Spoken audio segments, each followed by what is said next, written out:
bienvenue dans Z sur 7, votre podcast quotidien d'actualité économique. Nous sommes le vendredi 30 mai et nous nous retrouvons pour un épisode un peu différent. Aujourd'hui, nous accueillons Baptiste Lambert, journaliste Trends Tendance qui reçoit Sébastien Buron.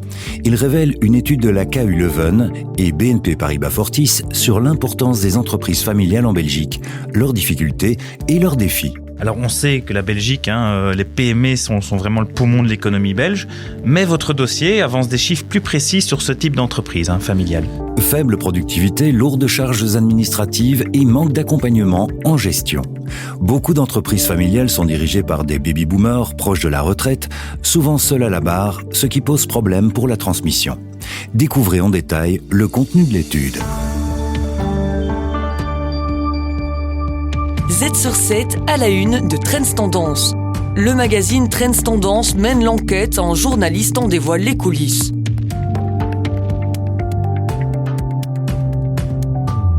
Une étude approfondie et très intéressante donc de la banque BNP Paribas Fortis, dont la clientèle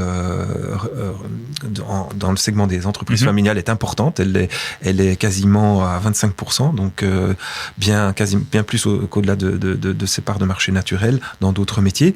Et donc raison pour laquelle ils ont essayé de cartographier, d'en savoir un peu plus donc sur cette population des entreprises familiales. Et les conclusions sont intéressantes, effectivement, dans la mesure où ces entreprises familiales sont extrêmement nombreuses. Elles sont bien représentées dans l'économie de notre pays. Elles représentent un tiers du PIB, donc c'est pas n'importe quoi. Elles représentent 40% de l'emploi, là aussi assez important. Et puis ce qui est plus surprenant et plus frappant, c'est de découvrir qu'en fait ces entreprises familiales, on a toujours l'image, on pense toujours qu'elles ne sont présentes qu'en Flandre. Eh bien non, absolument pas. Il y en a proportionnellement autant, quasiment dans les 3 régions du pays. En tout cas, il y a autant proportionnellement d'entreprises familiales en Wallonie qu'en Flandre. On est à 85% environ. Et un petit peu moins à Bruxelles. Alors, un petit peu moins à Bruxelles, ce qui est normal. Mais bon, voilà. La présence de plus grandes entreprises, forcément, dans de sièges, dans la de quartiers généraux. Ouais. Alors, ces entreprises familiales, et c'est tout l'objet de votre dossier, c'est qu'elles ont leurs propres difficultés. Comme on vient de dire, elles constituent l'immense majorité de nos entreprises. Alors, parmi ces difficultés, il y a cette faible productivité qu'on voit parfois. Il y a aussi un manque de capacité à faire face à la paperasse. En tout cas, c'est une de leurs principales inquiétudes. C'est vraiment cet administratif, quoi. Oui, c'est un des principaux enseignements, je dirais, un peu surprenant de cette étude. C'est que parmi les préoccupations donc, des entreprises familiales, on retrouve aux 2 premières places, de manière assez logique, le souci de générer des revenus. Il faut faire de l'argent. Et d'un autre côté, de maîtriser les coûts. Donc, il faut pouvoir payer ses factures aussi. Mais arrive en 3e position donc des préoccupations de ces entreprises familiales, quelque chose d'assez surprenant, c'est, comme vous l'avez dit, la paperasserie, le poids administratif qui pèse sur les épaules des entrepreneurs. Et là, c'est vraiment une préoccupation. Ils veulent vraiment qu'on les aide là-dedans, qu'on les soulage, qu'on allège cette charge administrative. Ouais. Alors, vous l'avez dit, effectivement, je pense qu'effectivement, cette charge administrative, elle est prégnante, elle est pesante, mais elle est d'autant plus prégnante et pesante dans le chef donc de ces entreprises qu'elles sont moins outillées, moins équipées que les grands groupes. Oui, elles n'ont pas toutes une armée de comptables, une armée de services de compliance officer, et que c'est généralement le comptable ou même le chef d'entreprise lui-même qui doit faire face à toute cette charge administrative. Et donc là, découle d'une certaine manière aussi ce manque de connaissances, parce que le chef d'entreprise se dit oh là là, je dois remplir des tas de papiers, mais peut-être que pour lui c'est une montagne parce qu'il n'a pas les connaissances suffisantes pour pouvoir comprendre ce qu'on lui demande ou remplir tout simplement ces papiers. Alors il y a un autre point intéressant, c'est que ces entreprises familiales ont généralement un point en commun, c'est que la plupart des personnes qui sont aux mains de ces entreprises sont plutôt âgées, et c'est les baby-boomers qui vont bientôt partir à la retraite, qui partent de plus en plus d'ailleurs maintenant. Et Et ces entrepreneurs, ils agissent souvent en solo, ce qui pose des questions pour le futur de leur entreprise. Et donc là, on est dans la transmission, un problème de transmission. Oui, on est dans la transmission. Donc là aussi, je dirais un constat intéressant de la part de cette étude, c'est qu'effectivement, la grande majorité des entreprises sont dirigées par une personne, donc son créateur, le patriarche, l'entrepreneur, oui, celui qui a créé son affaire, le patriarche, et que donc ça veut dire qu'il est peu entouré aussi.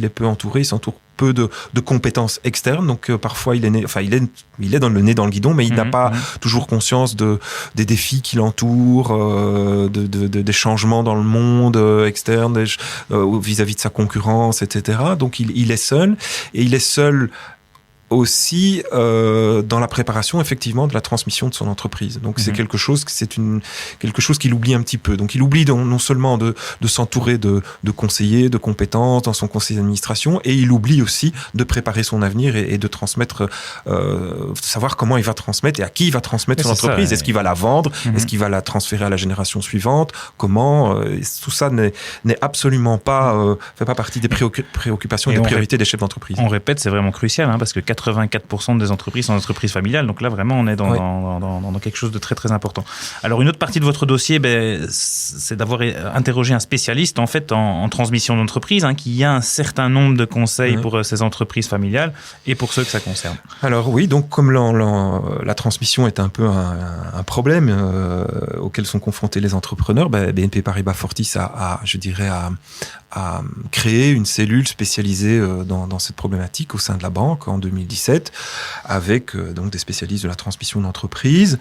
Et donc leur grand mot d'ordre, je dirais, c'est de bien connaître son entreprise, de bien savoir qui fait quoi dans l'entreprise, y compris ceux qui n'y sont pas actifs. On peut être un actionnaire passif, mais qui a des souhaits et qui n'a peut-être jamais osé les formuler.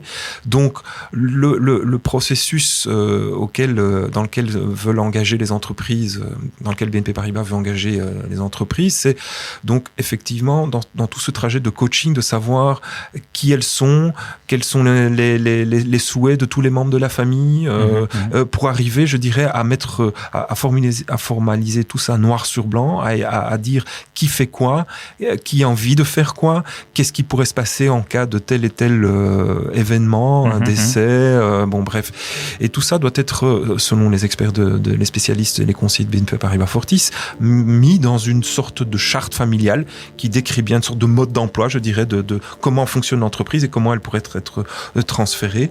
Donc une charte familiale qui, selon de nouveau les experts de BNP Paribas Fortis, est aussi importante qu'une charte de l'entreprise. Donc pour eux, la gouvernance familiale est aussi importante que la corporate governance. Ouais, d'accord.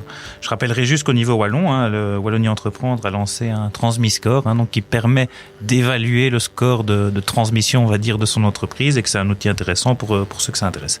BNP encourage la mise en place d'une charte familiale pour mieux structurer la transmission. Vous venez de l'entendre, des outils comme TransmiScore de Wallonie Entreprendre existent aussi pour anticiper cette transition. Le dossier complet est à retrouver dans l'édition de cette semaine du magazine Trends Tendance paru hier. Voilà qui referme l'épisode du jour. Si cet épisode vous a plu, pensez à le noter sur votre plateforme d'écoute. Ce samedi, vous retrouverez Béatrice Marlier et Amit Faljaoui pour débuter votre week-end en notre compagnie. À très vite dans Z sur 7.